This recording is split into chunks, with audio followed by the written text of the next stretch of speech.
They came for the Steelers' off-season headline, and now they might have to stay a little longer. Aaron Rodgers, the same Aaron Rodgers who said this would probably be his last season, has played so well in Pittsburgh that ESPN's Jeremy Fowler reports the team is seriously considering bringing him back in 2026. That sentence alone flips a dozen offseason assumptions on their head.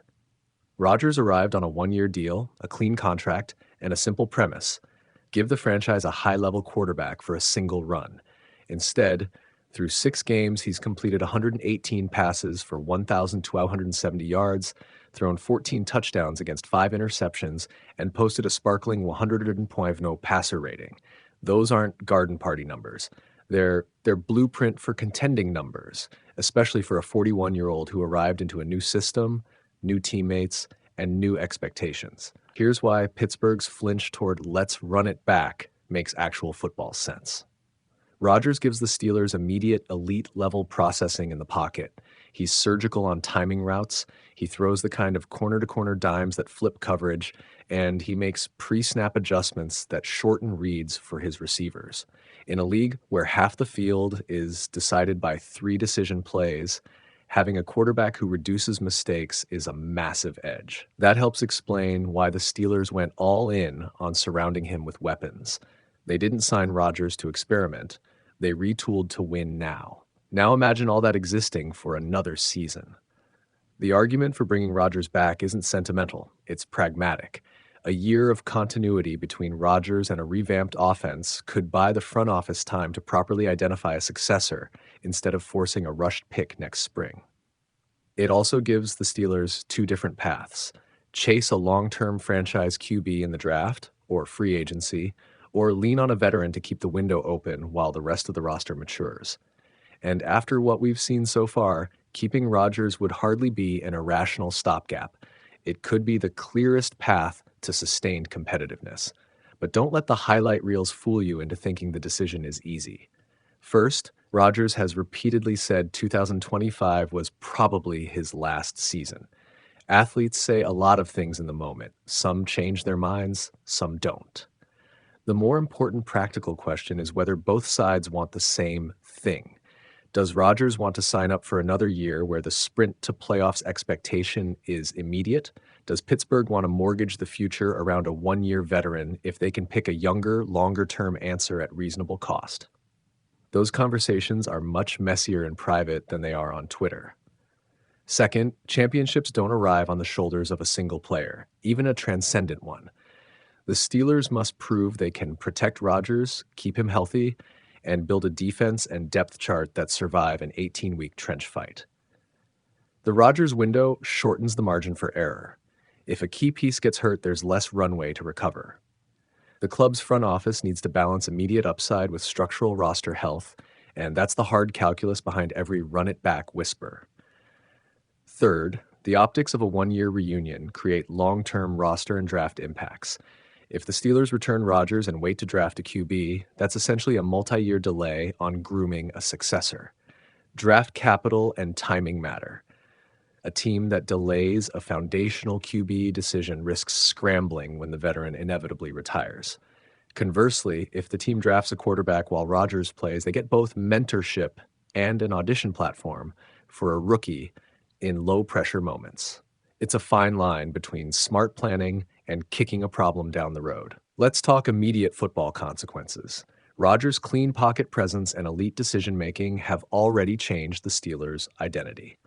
And plays are being driven through timing, the offense looks cleaner on third down, and receivers are getting easier reads. That matters in November and December when weather, pressure, and fatigue expose the less prepared teams.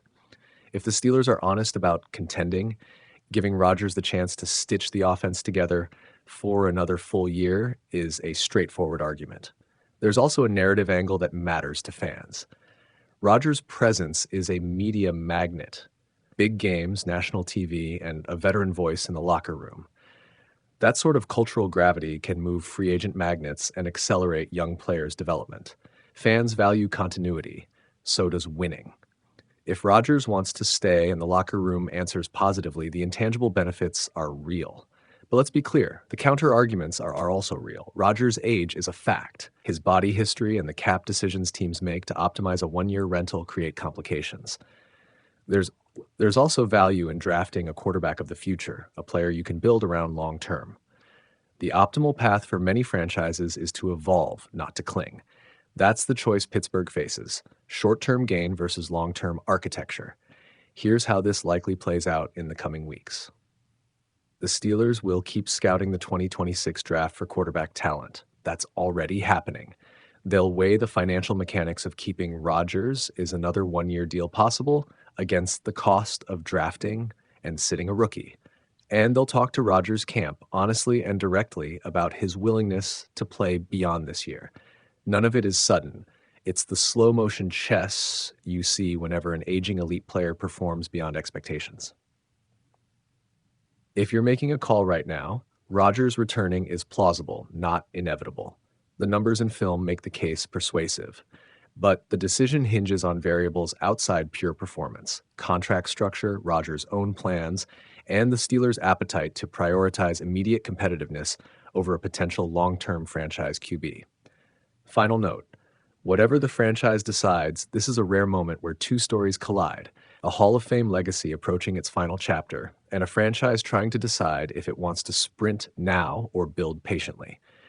That tension is pure drama, and every week Rodgers continues to play at this level increases the pressure to answer one simple question: is this the last chapter of a legend, or the unexpected beginning of something a little longer? They signed Aaron Rodgers for one season as a merciful theatrical gamble, a Hall of Famer on a one-year deal who told anyone who'd listen that 2025 would probably be his last ride. Now, 8 games in, the script is bending. Rodgers isn't just playing well, he's made the Steelers rethink the obvious next step. Maybe you don't rush to draft a new franchise quarterback in 2026 if the one you already have looks like he still owns the playbook. Behind the steel curtain. Let's be honest about what's changed. Rodgers came in with vintage feel, pocket instincts, and timing. The sorts of traits a team can plug into a polished scheme and see immediate returns. He's completed a hefty share of throws, tossed a slate of touchdowns, and shown the kind of on-field calm that turns close games into winnable ones. Those are the exact short-term upgrades a veteran QB brings: steadier decision-making, quicker reads, and a dampening of the turnovers that used to flip the scoreboard on its head. The numbers back that up. Rodgers has been among the league leaders in touchdown production through the early stretch of the year. ESPN.com, that performance matters less as lore and more as a practical pressure test for the Steelers' front office.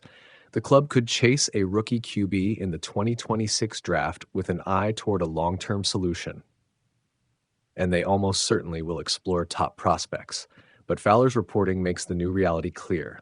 The team's internal temperature has warmed to the idea of asking Rodgers to come back. It's a risk-reward calculus. Keep Rodgers and buy one more year of elite QB play, or draft and begin a rebuilding timeline at the position that could cost short-term wins. That tension is exactly what teams confront when veteran excellence collides with roster planning. Behind the steel curtain. Think about momentum. Winning in the NFL is a streak business, not because magic happens, but because small, repeatable advantages compound. Rodgers' presence visibly raises the floor: fewer bad throws, cleaner 2-minute execution, and an easier path for play callers to lean on high-percentage concepts. That ripple effect touches the run game, the offensive line's confidence, and even defensive game plans. Opponents must respect the pass more, which opens up the rest of the offense. For a team that has spent years chasing stability at quarterback, that's not a trivial thing. But don't confuse tactical short-term upside with a guaranteed championship blueprint. Rodgers is 41 on a one-year contract.